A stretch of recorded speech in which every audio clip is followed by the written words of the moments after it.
பெரியோர்களே, தாய்மார்களே, இந்த அற்புதமான அரங்கில் கிட்டத்தட்ட ஆயிரக்கணக்கான நம்முடைய தமிழ் சொந்தங்கள் எல்லோரும் உங்களுடைய நேரத்தை கொடுத்து வருடந்தோறும் 3 நாட்கள் அமெரிக்காவில் ஏதோ ஒரு பகுதியில் உங்களுடைய குடும்பத்தோடு குழந்தைகளோடு வந்து நம்முடைய தாய்மொழி தமிழ்மொழி வளர்வதற்கு மிக முக்கிய ஒரு காரணக்கர்த்தர்களாக இந்த அமெரிக்கா மாகாணத்தில் நீங்கள் இருந்து அதே நேரத்தில் அடுத்த தலைமுறை, 2ஆம் தலைமுறை, 3ஆம் தலைமுறை இந்த மண்ணில் அவர்களுக்கெல்லாம் நம்முடைய தாய்மொழியை பெரிய அளவில் அறிமுகப்படுத்தி அதை பேணி காத்து பாதுகாத்து இன்னும் எடுத்து சென்று கொண்டிருக்கின்றீர்கள். அதற்காக உங்களை எல்லாம் இந்த நேரத்தில் பாராட்டி வாழ்த்தி, இன்னும் வருகின்ற காலத்தில் இந்த ஃபெட்னா அமைப்பு ஒரு மாகாணத்திலும் கூட இன்னும் சிறப்பாக, இன்னும் ஆழமாக, இன்னும் பலமாக இந்த நிகழ்வுகளை நடத்த வேண்டும் என்று எல்லாம் வல்ல இறைவனை இந்த நேரத்தில்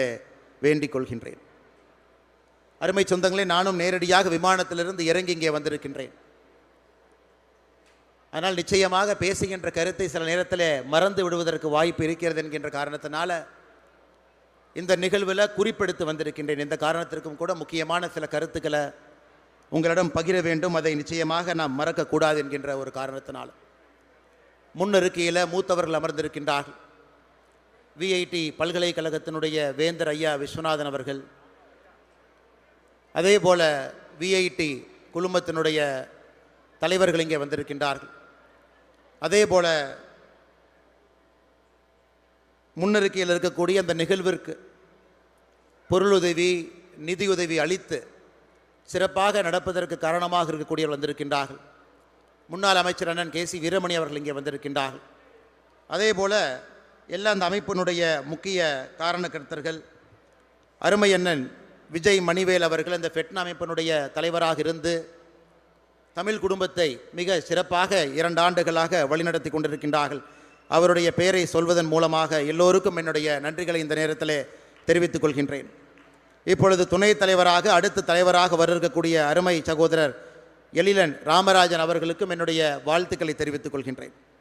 அருமை சொந்தங்களே, உண்மையை பேச வேண்டுமென்றால் இது ஒரு சாதாரணமாக ஒரு ஆண்டும் கூட எல்லோரும் கலந்து பேசிவிட்டு புகைப்படம் எடுத்துவிட்டு அறிமுகப்படுத்திவிட்டு பிரிந்து செல்லக்கூடிய ஒரு நிகழ்வு அல்ல.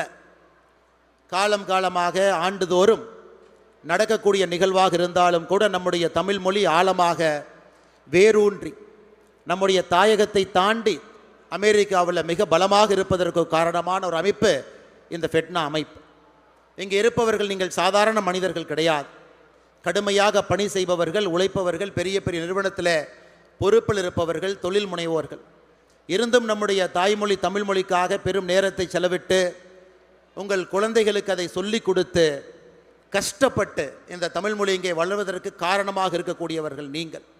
எத்தனையோ மனிதர்களை அமெரிக்காவில் பார்க்கும் பொழுது வியர்ந்து பார்ப்பேன். மருத்துவர்களாக இருப்பார்கள், ஆனால் வீட்டிலே தூய தமிழில் பேசுவாங்க, குழந்தைகளுக்கு சொல்லிக் கொடுப்பாங்க, தமிழ் பாடத்தில் போடுவாங்க. இங்கே இருக்கக்கூடிய பள்ளிக்கூடத்தில் இல்லை என்றாலும் கூட அதற்காக முக்கியத்துவம் கொடுப்பார்கள். அதை தாண்டி அடிக்கடி நம்முடைய தமிழ்நாட்டில் பார்க்கும் பொழுது ஒரு பரதநாட்டியனுடைய அரங்கேற்ற விழாவிற்கு வந்து அழைப்புதல் கொடுப்பீங்க. இங்கே அந்த குழந்தை கற்றுக்குவாங்க. அதை நம்முடைய தாய் திரு தமிழ்நாட்டில் அதற்கான அரங்கேற்றம் நடக்கும். அதை பார்க்கும் பொழுதெல்லாம் வியந்து போவேன், எந்த அளவுக்கு நம்முடைய தாய்மொழிக்கு முக்கியத்துவம் கொடுத்து இங்கே 250 ஆண்டுகள் கடந்து நாளை 250 ஆண்டாக ஒரு அற்புதமான ஒரு நாட்டில், இந்த நாட்டில் குடியேறி இந்த நாட்டினுடைய வளர்ச்சிக்கு பாடுபட்டு அதே நேரத்தில் நம்முடைய தாய்மொழி தமிழ்மொழியை மறக்காமல் அடுத்தடுத்த கட்டத்திற்கு எடுத்து சென்றிருக்கக்கூடிய உங்களை பாராட்டுவதற்காகத்தான் இந்த நிகழ்வு நடக்கிறது என்று முழுமையாக நான் நம்புகின்றேன். அது மட்டுமில்லை அருமை சொந்தங்களே, இந்த ஃபெட்னா அமைப்பு இந்த ஆண்டு நியூஜெர்சி தமிழ் பேரவையோடு இணைந்து இந்த விழா நடந்து கொண்டிருக்கிறது. நான் இந்த விழாவுக்கு வருகின்றேன் என்று முடிவு செய்து அறிவித்த பிறகு தமிழகத்தில் ஒரு மூத்த பத்திரிகை ஒரு தலைப்புச் செய்தி போட்டிருந்தார்கள். ஹிந்துத்துவா எதிர்ப்பு கொள்கைக்கு அண்ணாமலை மாறுகின்றாரா, ஃபெட்னா விழாவுக்கு செல்லுகின்றாரா என்று. அதே நேரத்தில் ஃபெட்னாவில் இருக்கக்கூடிய சில நண்பர்களும் கூட அண்ணாமலை வர வேண்டுமா என்று கேட்டார்கள். அப்பொழுது எனக்கு கம்பராமாயணத்தில் கம்பன் அவர்கள் யுத்த காண்டத்தில் ஒரு கடவுள் வாழ்த்து எழுதியிருப்பார். கம்பனுடைய தனிச்சிறப்பு கம்பராமாயணத்தில் ஒரு காண்டத்திற்கும் கூட தனித்தனியாக ஒரு கடவுள் வாழ்த்து இருக்கும். அந்த யுத்த காண்டத்திற்கான கடவுள் வாழ்த்து எழுதியிருப்பாங்க. ஒன்றே யாயின் ஒன்றே யாம் பலவே ஆயின் பலவே ஆம், அன்றே ஆயின் அன்றே ஆம். அதனுடைய அர்த்தம் என்னன்னாங்க, கடவுள் இருக்கிறான்னு நீங்கள் நம்பினீங்கன்னா கடவுள் இருக்கிறார், கடவுள் இல்லை என்று நீங்கள் நம்பினீங்கன்னா கடவுள் இல்லை. ஒரே ஒரு கடவுள் இருக்கிறான்னு நம்பினீங்கன்னா ஒரே ஒரு கடவுள் இருக்கிறாங்க. பல கடவுள் இருக்கின்றார்கள் என்று நம்பினீங்கன்னா பல கடவுள் இருக்கிறாங்க. கடவுள் இருக்கிறாரான்னு தெரியாது, பொறுத்திருந்து பார்ப்போம் என்று சொன்னால் அதற்கும் கம்பன் உங்களுக்கு வாய்ப்பு கொடுக்குறாங்க. இன்னைக்கு நான் கடவுளை நம்புகிறேன், நாளைக்கு நம்புவேன்னு தெரியாதனாலும் கம்பன் அந்த வாய்ப்பு கொடுக்குறாங்க. என்னை பொறுத்தவரை ஃபெட்னா அமைப்பு எப்பொழுதும் அதே போல் இருந்திருக்கிறது. வருகின்ற காலத்திலும் கூட எல்லா சித்தாந்தத்தையும் தாண்டி அனைவரையும் தமிழால் இணைக்கக்கூடிய ஒரு அமைப்பாக தொடர்ந்து இருக்க வேண்டும். அது சாதி மதத்தை எல்லாம் தாண்டி கருத்தியல் அடிப்படையிலே நம்மில் முரண்பாடு இருந்தாலும் கூட அப்படிப்பட்ட ஒரு அமைப்பாக ஃபெட்னா இருக்க வேண்டும் என்று எப்பொழுதும் விரும்புகின்றேன். அப்படித்தான் இருக்கிறது. வருகின்ற காலத்தில் அப்படி இருக்க வேண்டும் என்று இந்த நேரத்தில் சொல்ல விளைகின்றேன். கம்பராமாயணத்தில் கம்பன் சொல்லியிருக்கின்றார், கம்பன் எழுதியிருக்கின்றார். உங்களுக்கு கடவுள் மீது நம்பிக்கை இல்லை என்றாலும் கூட கம்பராமாயணத்தில் யுத்த காண்டத்தில் கடவுள் வாழ்த்தில் அதை சொல்கிறார். அதே போல் அருமை சொந்தங்களே, இங்கு இருக்கக்கூடிய தமிழர்கள் நீங்கள் சாதாரண மனிதர்கள் அல்ல. தென்னாப்பிரிக்கா சென்றிருக்கின்றேன், அங்கே இருக்கக்கூடிய தமிழர்களை சந்தித்து உரையாடி இருக்கின்றேன். அங்கே தென்னாப்பிரிக்காவில் நம்முடைய தலைவர்கள் சொல்லுவார்கள், அண்ணா ஹிந்துன்னு ஒரு காலம் இருக்குது, தமிழ்னு ஒரு காலம் இருக்குது. இங்கே சென்சஸ் நடக்கும் பொழுது தமிழ்நாட்டை சார்ந்த நிறைய தமிழர்கள் ஹிந்து என்கின்ற காலத்தை டிக்கெடிக்கிறதுக்கு பதிலாக தமிழர் என்கின்ற காலத்தை டிக்கெடிக்கிறாங்க, நீங்கள் கொஞ்சம் சொல்லுங்கள், அவர்களை சொல்லி ஹிந்து என்கின்ற காலத்தில் டிக்கெடிக்க சொல்லுங்கன்னு சொல்லுவாங்க. அதே போல் இலங்கையில் இருக்கக்கூடிய நமக்கு தெரியும், அங்கே இருக்கக்கூடிய புலம்பெயர்ந்த தமிழர்கள் எத்தனை ஆண்டுகள் அந்த வடுவோடு ரணத்தோடு அதையெல்லாம் தாண்டி தன்னுடைய மொழியை இனத்தை காப்பதற்காக உயிரையெல்லாம் விட்டு நாட்டையெல்லாம் தாண்டி கனடாவில், அமெரிக்காவில், யூகேவில் அதையெல்லாம் தாண்டி நின்று கொண்டிருக்கின்றார்கள். அதையும் நாங்கள் பார்த்து கொண்டிருக்கின்றோம். மலேசியாவாக இருக்கட்டும், சிங்கப்பூராக இருக்கட்டும், சாதாரணமாக தெருவில் இருக்கக்கூடிய வியாபாரி நண்பர்கள் ஆரம்பித்து துணை ஜனாதிபதி வரை தமிழர்கள் இருப்பதை பார்க்குறோம். செசலீஸாக இருக்கட்டும், ஒரு பகுதியும் கூட. எதற்காக சொல்லுகின்றேன் என்றால், நாம் தயவு செய்து நம்முடைய தமிழினத்தை ஒரு சிறிய வட்டத்தில் அடைக்கக்கூடாது. ஹிந்து என்கின்ற வட்டத்தில் அடைக்கக்கூடாது, இஸ்லாமியர் என்கின்ற வட்டத்தில் அடைக்கக்கூடாது, கிறிஸ்தவர் என்கின்ற வட்டத்தில் அடைக்கக்கூடாது. அதையெல்லாம் தாண்டி தமிழர் என்கின்ற வட்டம் ஒரு பெரிய வட்டமாக இருக்க வேண்டும், அதில் எல்லோரும் இருக்க வேண்டும் என்கின்ற அன்பான வேண்டுகோளையும் கூட இந்த ஃபெட்னா மேடையிலே சொல்வதை என்னுடைய பெருமையாக நான் இந்த நேரத்தில் கருதுகின்றேன். காரணம் நான் எதற்காக இதை அழுத்தம் திருத்தமாக இந்த இடத்திலே பதிவு செய்கின்றேன் என்றால், நம்முடைய தமிழ் மொழியில் புறநானூறு 2000 ஆண்டுகளை தாண்டி நிற்கக்கூடிய அற்புதமான நூல். 182வது பாடல் படிப்பதற்கு வாய்ப்பு இருந்தால் உங்களுடைய குழந்தைகள் நீங்கள் படிக்க சொல்லுங்கள். உண்டால் அம்ம இவ்வுலகம் இந்திரர் என்கின்ற ஒரு சான்றோடு அந்த 182வது பாடல் ஆரம்பிக்கும். அந்த பாடலுடைய உட்கருத்து பார்த்தீங்கன்னா, ஒரு தமிழன் எப்படி இருக்க வேண்டும் என்றால், அமிர்தமே கிடைத்தாலும் அதை பகிர்ந்து உண்ண வேண்டும், சினம் கொள்ளாதவராக இருக்க வேண்டும், தூங்காமல் அஞ்சாமல் உழைத்து புகழுக்காக தன்னுடைய உயிரையும் கொடுப்பதற்கு தயாராக இருக்க வேண்டும், உலகையே கூலியாக கொடுத்தாலும் கூட சான்றோர் பள்ளி சொல்லை கிடைக்க பெறாத ஒரு தமிழினமாக இருக்க வேண்டும், தன் முயற்சியை பிறர் நலனுக்கென ஆக்குபவராக இருக்க வேண்டும். எப்போ சொல்கிறாருங்க? 2000 ஆண்டுகளுக்கு முன்பு புறநானூற்றிலே சொல்லப்பட்டிருக்கக்கூடிய ஒரு கருத்து. அப்போ எத்தனை மதங்கள், 2000 ஆண்டுகள் அந்த உலகத்தில் எத்தனை மதங்கள் யோசிச்சு பாருங்க. கிடையாது. மதங்கள்லாம் இன்னைக்கு வந்தது. 7ஆம் நூற்றாண்டில் இஸ்லாமிய மதம், 2ஆம் நூற்றாண்டில் கிறிஸ்தவ மதம் வந்துச்சு, 6ஆம் நூற்றாண்டில் புத்த மதம் வந்துச்சு. அதையெல்லாம் தாண்டி ஒரு மனிதன் அறத்தோடு எப்படி வாழ வேண்டும் என்று சொல்லிக் கொடுத்த ஒரு மண்ணில் அதை பேசக்கூடிய தமிழ் மொழி பேசக்கூடியவர்களாம் இருக்கின்றோம். இதையெல்லாம் நம்முடைய குழந்தைகளுக்கு எடுத்து சொல்ல வேண்டிய ஒரு பெரிய கடமை நமக்கு இருக்கு.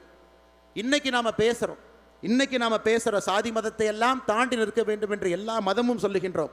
இதே புறநானூரில் இன்னும் கொஞ்சம் பின்னாடி போய் பார்த்தீங்கன்னா, இதே புறநானூரில் ஆரியப்படை கடந்த நெடுஞ்செழியன் மிக அற்புதமாக ஒரு மன்னன் சொல்லுகின்றான், மூத்தோன் வருகை எண்ணாது அவருள் அறிவுடையோன் 6 அரசும் செல்லும், வேற்றுமை தெரிந்த நற்பாலுள்ளும் கீழ்ப்பால் ஒருவன் கற்பின் வேர்பால் ஒருவனும் அவன் கண் படுமே. எப்படி சொல்றாரு பாரு. அதாவது ஒரு குடும்பத்தில் எத்தனை பேர் இருந்தாலும் கூட அரசன் மூத்தவன் வருக என்று சொல்ல போவதில்லை, படித்தவன் வாருங்கள் என்று சொல்ல போகின்றார். கல்விக்கான முக்கியத்துவத்தை 2000 ஆண்டுகளுக்கு முன்பு நம்முடைய புறநானூரில் நாம் பேசுகின்றோம் அருமை சொந்தங்களே. அது மட்டும் இல்லை, இந்த பாடலில் இன்னும் ஒருபடி போனாங்க. சமுதாயம் வேண்டுமானால் ஒருவன் மேலே ஒருவன் கீழே என்று சொல்லலாம், சமுதாயம் வேண்டுமானால் ஒருவனை மேல் சாதி கீழ் சாதி என்று சொல்லலாம். ஆனால் அறிவும் கண்ணியமும் ஒழுக்கமும் இருக்கக்கூடிய ஒரு மனிதனை மன்னவனே முன் வந்து என்னோடு படைக்கு என்னோடு வாருங்கள் என்று சொல்லக்கூடிய தகுதி என்னன்னா அந்த கல்விக்கு மட்டும்தான் இருக்கிறது என்று. இதையெல்லாம் மதங்கள் வருவதற்கு முன்பு இந்த ஹோலி புக்குன்னு நம்ம சொல்கிறோம். இன்றைக்கி நம்ம கீதையை சொல்கிறோம், நம்முடைய குரானை சொல்கிறோம், பைபிளை சொல்கிறோம். அதற்கு முன்பாக ஒரு மனிதகுலம் அறத்தோடு எப்படி வாழ வேண்டும் என்று சொன்ன அற்புதமான ஒரு நிலத்திலிருந்து நாம் வந்திருக்கின்றோம் அருமை சொந்தங்களே. அதனால் ஃபெட்னா அமைப்பு வருகின்ற காலத்தில் இன்னும் சீரும் சிறப்புமாக எல்லோரையும் ஒருங்கிணைக்கக்கூடிய ஒரு பாலமாக இருக்க வேண்டும் என்று சொல்லி, அதே போல உலகத் தமிழர்களுக்கெல்லாம் குரல் கொடுக்கக்கூடிய அமைப்பாக நம்முடைய ஃபெட்னா அமைப்பு இருக்க வேண்டும் என்பது என்னுடைய ஆழமான ஒரு கருத்து. எதற்காக இந்த கருத்தை பதிவு செய்கின்றேன் என்றால், இதற்கு முன்பு மேடையில் புலம்பெயர்ந்த நம்முடைய இலங்கையிலிருந்து வந்திருக்கக்கூடிய தமிழ் சொந்தங்கள் மேலே இருந்தார். அகதிகள் என்று தமிழகத்திலே சொல்லுகின்றோம். அந்த வார்த்தை தவறான வார்த்தை என்று தொடர்ந்து நான் சொல்லுவேன். ஆனால் இன்னைக்கு 15ஆம் ஆகஸ்ட் நாம் நம்முடைய சுதந்திர தினத்தை நாம் கொண்டாடுறோம். அதே போல் பிப்ரவரி 4ஆம் தேதி இலங்கை தன்னுடைய சுதந்திர தினத்தை கொண்டாடுகிறது. இந்த நேரத்தில் கிட்டத்தட்ட வட அமெரிக்காவில் மட்டுமே 4 லட்சம் இலங்கை தமிழர்கள் 4 லட்சம் பேர் இருக்கிறாங்க. அவர்களுக்கு சுதந்திர தினம் இல்லாமல் இருக்கிறாங்க. தமிழகத்தில் மட்டுமே 90,000 பேர் புலம்பெயர்ந்தவர்கள் இருக்கின்றார்கள். நம்முடைய காலத்தில் அவர்களுக்கான ஒரு நியாயத்தை கொடுக்க வேண்டிய கட்டாயமும் கடமையும் நமக்கு இருக்கு. இதற்கு முன்பு நான் சார்ந்திருக்கக்கூடிய அரசியல் இயக்கத்தில் எத்தனையோ விஷயங்களை செய்ய வேண்டும் என்று தொடர்ந்து அவர்களுக்காக போராடினோம். அந்த போராட்டத்தை தொடர்வோம். அதையும் கூட இந்த ஃபெட்னா மேடையிலே சொல்வது என்னுடைய கடமையாக இந்த நேரத்தில் நான் கருதுகின்ற அருமை சொந்தங்களே. அது இன்னும் வேகமாக இன்னும் உக்கரமாக வருகின்ற காலத்தில் ஃபெட்னா அமைப்பு ஒரு தனிப்பெரும் இயக்கமாக அதை எடுக்க வேண்டும் என்றும் கூட இந்த நேரத்தில் இந்த மேடையில் இருந்து உங்களுக்கு சொல்வது என்னுடைய கடமையாக நான் கருதுகின்றேன். அருமை சொந்தங்களே, இன்னைக்கு ஃபெட்னாவுக்கு இன்னொரு பெரிய பொறுப்பு இருக்கு. இங்கே இருக்கக்கூடிய இத்தனை ஆயிரம் மக்கள் இருந்தாலும் கூட தமிழகத்திற்கும் உங்களுக்கும் ஒரு பெரிய இணைப்பு பாலமாக நம்முடைய தாய்மொழி தமிழ்மொழி இருந்து கொண்டிருக்கிறது. எத்தனையோ இடத்துல அமெரிக்காவில் இருக்கக்கூடிய தமிழ் சொந்தங்கள் எத்தனையோ நல்ல விஷயங்களை நீங்கள் செய்து கொண்டிருக்கின்றீர்கள். தமிழ்நாடு ஃபவுண்டேஷன் அமைப்பு இருக்கிறது, ஃபெட்னா இருந்தும் கூட என்னுடைய 2 கருத்துக்களை இங்கே பதிவு செய்ய விரும்புகின்றேன். தமிழகத்தில் இருக்கக்கூடிய பள்ளிகளை தத்தெடுங்க, அவர்களுக்கு ஆங்கிலம் சொல்லிக் கொடுக்க முயற்சி எடுங்க, அவர்களுக்கு நல்ல வேலை வாய்ப்பை உருவாக்கி கொடுப்பதற்காக இங்கே எத்தனையோ இன்வெஸ்டர்ஸ் இருக்கிறீங்க, அதற்கான ஒரு தனி ஃபண்ட் ஆரம்பிங்க. அதே போல் தமிழகத்தில் அரசு பள்ளியில் படிக்கக்கூடிய மாணவர்கள் எப்படி இதற்கு முன்பு அமைச்சராக பாராளுமன்ற உறுப்பினராக இருந்த ஒரு தனிப்பெரும் பல்கலைக்கழகத்தை ஐயா விஸ்வநாதன் அவர்கள் நடத்தி கொண்டிருக்கின்றார்கள், ஐயா செல்வம் அவர்கள் நடத்தி கொண்டிருக்கின்றார்கள். ஆனால் எத்தனையோ அரசு பள்ளியில் படிக்கக்கூடிய மாணவர்களை குளோபல் யூனிவர்சிட்டி, ஹார்வர்டு, ஸ்டான்ஃபோர்ட் இது போன்ற பள்ளிக்கூடத்திற்கு வருவதற்கு அவர்களுக்கு அந்த வாய்ப்பை இங்கிருந்து ஏற்படுத்தி கொடுங்க. ஒரு எஸ்ஏ எப்படி எழுதுறது, ஸ்டேட்மெண்ட் ஆஃப் பர்பஸ் எப்படி எழுதுறது, எப்படி அப்ளை பண்ணுறது, அதற்கு தனியாக நீங்கள் முயற்சி எடுக்க வேண்டும். அதே போல் எத்தனையோ விவசாய பெருமக்கள் இருக்கின்றார்கள், மார்க்கெட் அக்சஸ் எப்படி சந்தைப்படுத்துதல் என்று தெரியாமல் இருக்கின்றார்கள், அதற்கு உங்களுடைய பங்களிப்பு அதிகமாக இருக்க வேண்டும் என்கின்ற அன்பான வேண்டுகோளை வைக்கின்றேன். முதல் தலைமுறை பட்டதாரிகள் இருக்கிறாங்க, அவர்கள் அமெரிக்காவில் வேலை வாய்ப்புக்கு வர வேண்டும் என்று நினைக்கின்றார்கள், அவர்களுக்கும் நீங்கள் அந்த வாய்ப்பை உருவாக்கி கொடுக்க வேண்டும் என்று இந்த நேரத்தில் அன்போடு நான் கேட்டுக்கொள்கின்றேன். ஃபெட்னா அமைப்பு எத்தனையோ நல்ல காரியங்கள் நீங்கள் செய்தாலும் கூட தமிழ்நாடு உங்களிடம் இன்னும் அதிகமாக எதிர்பார்க்கிறது. காரணம், நீங்கள் அந்த காலத்தில் எப்படி இன்னைக்கு இந்த ஆண்டு நீங்கள் கடாரம் கொண்டான் 1000வது ஆண்டை கொண்டாடுறீங்க, எப்படி ராஜேந்திர சோழன் 1000 ஆண்டுகளுக்கு முன்பு கடலையெல்லாம் தாண்டி எங்கு வேண்டுமானாலும் தன்னுடைய கப்பற்படை எடுத்து செல்ல முடியும், எங்கு வேண்டுமானாலும் தமிழர்கள் ஆதிக்க செலுத்த முடியும் என்று 1000 ஆண்டுகளுக்கு முன்பு காட்டியதை இந்த ஆண்டு 39வது ஆண்டில் அதை ஒரு மிக முக்கிய ஒரு அங்கமாக நீங்கள் பேசுகின்றீர்கள். நீங்கள்லாம் கடல் தாண்டி வந்தவர்கள், எதற்கும் பயப்படாதவர்கள், ஒரு புதிய வாழ்க்கையை தேடி ஒரு அற்புதமான நாட்டிற்கு வந்து ஒரு புதிய வாழ்க்கையை படைத்திருப்பவர்கள், எதற்கும் அஞ்சாதவர்கள். மகாகவி சொன்னது போல எங்கே அறிவு இருந்தாலும் கூட இதை தேடி செல்ல வேண்டும் என்று வந்தவர்கள். உங்களுக்கு ஒரு பெரிய பொறுப்பு இருக்கு. உங்களுக்கு பின்னால் வரக்கூடிய சமுதாயத்திற்கு அந்த வாய்ப்பை நீங்கள் அன்போடு ஏற்படுத்தி கொடுக்க வேண்டும். இந்தியாவில் எத்தனையோ வசதி வாய்ப்புகள் இருந்தாலும் கூட சில நாடுகளில் இன்னும் வாய்ப்புகள் அதிகமாக இருக்கும் பொழுது அங்கே வர வேண்டும்.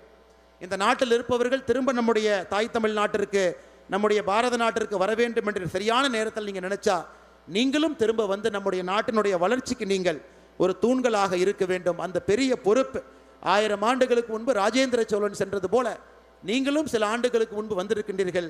திரும்பி வருவதற்கு சாத்தியக்கூறு இருந்தால் நீங்கள் திரும்ப வர வேண்டும், அல்லது வர வேண்டும் என்று அடுத்த தலைமுறை நினைத்தால் அவர்களோடு நீங்கள் இருக்க வேண்டும் என்று சொல்லி எத்தனையோ 2ஆம் தலைமுறை குழந்தைகள் இங்கே பிறந்திருக்கின்றார்கள். நீங்கள் இன்று வெற்றியாளர்களாக இருக்கின்றீர்கள், வாழ்க்கையிலே சாதித்திருக்கின்றீர்கள். உள்ளூரில், கிராமத்தில், நகரத்தில், அமெரிக்காவில் சென்று சாதித்து விட்டான் என்கின்ற பெரிய பெயரை பெற்றிருக்கின்றீர்கள். ஆனால் 2ஆம் தலைமுறை குழந்தைகள் நம்முடைய தாய்மொழி தமிழ்மொழி என்பது ஏதோ பண்டிகைக்காக பேசப்படுகின்ற ஒரு மொழியாக மாறிவிடக்கூடாது.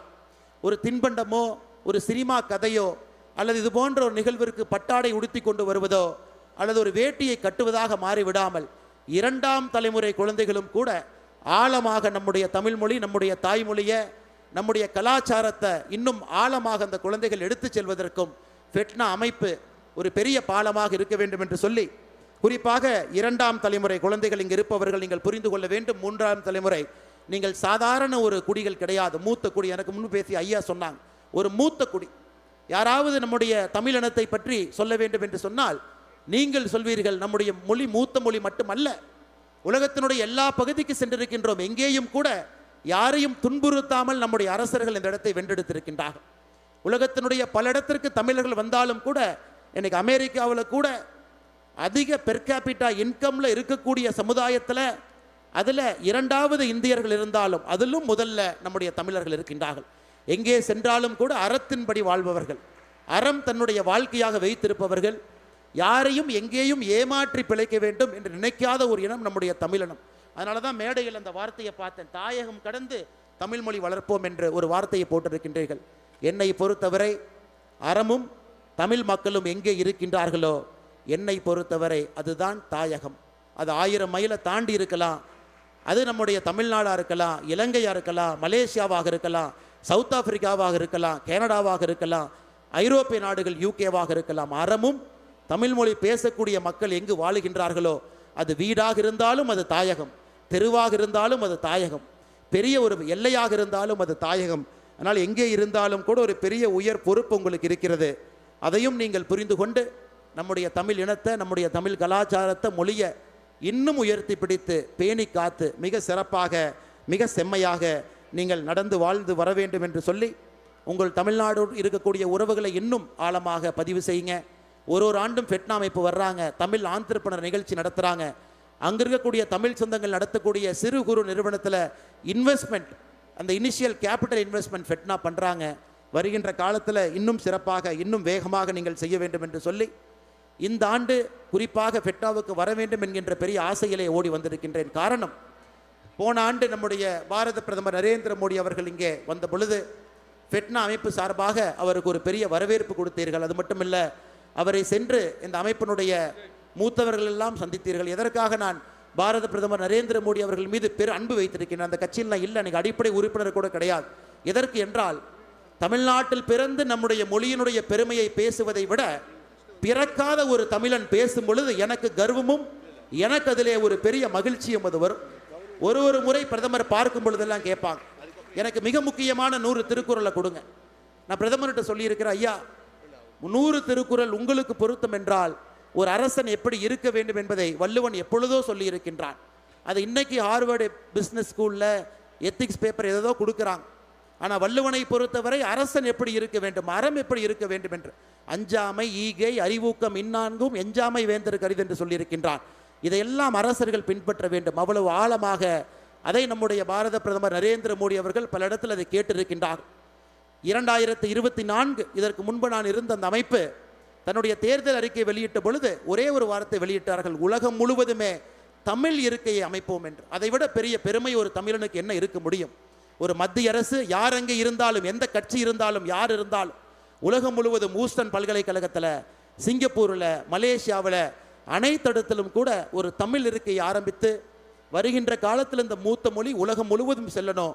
குறிப்பாக நம்முடைய புத்தகங்கள் 100க்கும் மேற்பட்ட புத்தகங்கள் இன்னைக்கு அது மாற்று மொழிகளிலே மொழிபெயர்க்கப்பட்டு உலகம் முழுவதும் சென்று கொண்டிருக்கிறது.